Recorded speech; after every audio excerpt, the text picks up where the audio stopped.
After a long time, I finally managed to get to the Eternal City.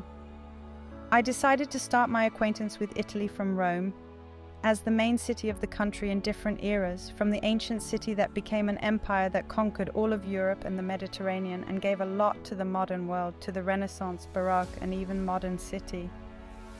The place described, Vittoriano, is a grand palace that amazes with its monumentality. In comparison with the Colosseum, there are fewer admirers here.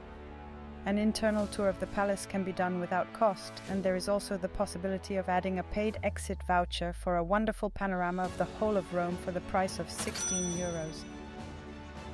Children under 17 are eligible for free entry, otherwise you will need to reserve a free ticket which will be scanned at the entrance.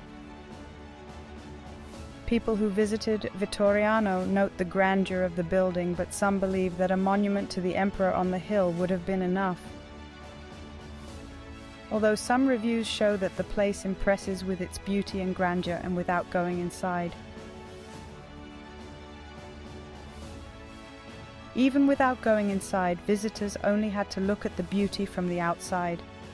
They also note that the place is impressive and the entrance inside is free. There is a toilet. The panorama of the city opens on one side and the exit is located on the other. Some reviews recommend visiting the cafe on the Vittoriano balcony and enjoying a glass of sparkling wine or a cup of coffee.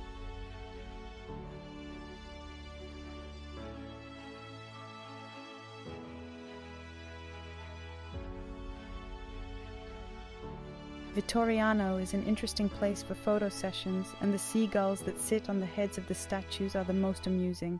Some reviews emphasize that the majesty of this building must be seen with your own eyes, as no camera will be able to convey such majesty.